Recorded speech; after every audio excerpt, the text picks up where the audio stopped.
వెంకటేశ్వర స్వామి వనములోకి వచ్చాడు. పద్మావతి వనములోకి వచ్చాడు.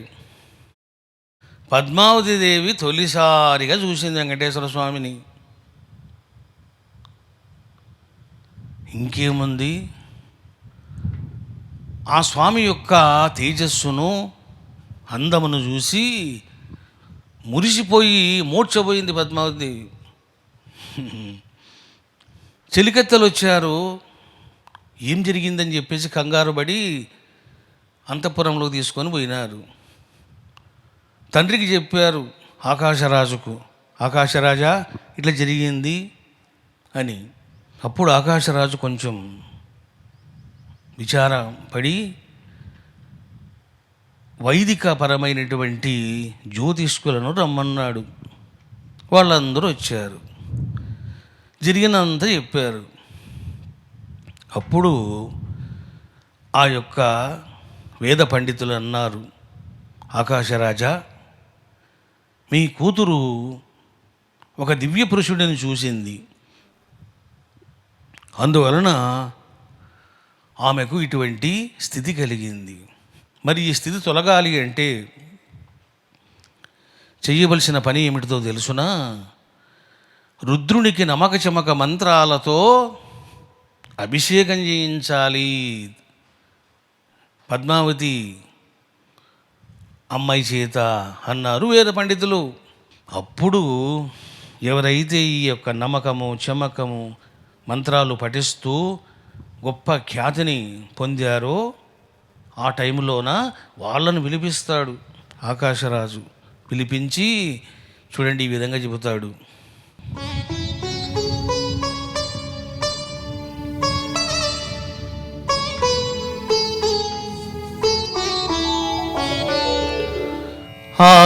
ఆకాశరాజోపి తథా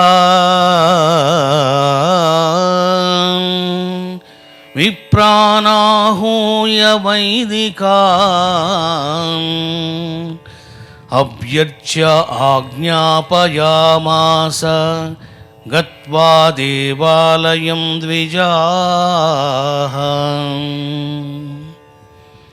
విప్రానాహూయ వైదికాన్, అది వేదము చక్కగా తెలుసుకొని వేద మంత్రాలను చక్కగా పఠించేటువంటి ఉపాసించేటువంటి ఆ యొక్క ఉపాసకులను పురోహితులను పిలిపించి అభ్యర్చ్య అంటే సన్మానం చేసి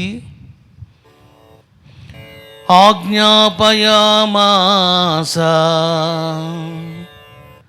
ఆజ్ఞాపించాడు. ఏమని? గత్వా దేవాలయం ద్విజాః, మీరు శివాలయానికి వెళ్ళి నమక చమక మంత్రాలతో పద్మావతి దేవుని కూడా తీసుకెళ్ళి మీరు చక్కగా అనుష్ఠానం చేయించండి అని చెప్పడం జరిగింది. చూసారా బాబు, ఎక్కడికి వచ్చింది కథ? శివుడి దగ్గరకు వచ్చింది. శివుడంటే ఇట్లా ఉంటుంది ఆయన కథ. మరి నెక్స్ట్ ఏం జరిగింది ఇంకా చెబుతున్నారు. దేవాలయం ద్విజాహ అన్నప్పుడు అది శివాలయం అని మీరు ఎట్లా అంటారండి అని కూడా అంటారు. మళ్ళీ మహాభిషేకం శంభోచ్చ కురుద్వం మంత్రపూర్వకం.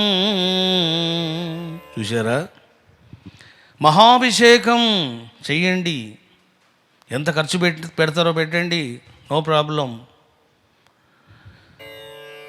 మహాదేవుని యొక్క అభిషేకం మంచిగా చేయండి, మంత్రపూర్వకం.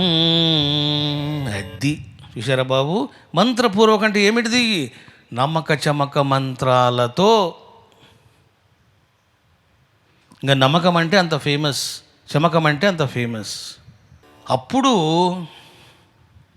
ఈ యొక్క పురోహితులు వెళ్ళి చక్కగా రుద్రాభిషేకం చేయడము, పద్మావతి మళ్ళీ మామూలు స్థితికి రావడము, ఇవన్నీ జరుగుతాయి. చూసారా బాబు. కాబట్టి మనుషులే కాదు, దేవతలైనా ఎవరైనా సరే రుద్రాభిషేకము, నమక చమక మంత్రపఠనము, జపము అనివార్యంగా చేయవలసిందే.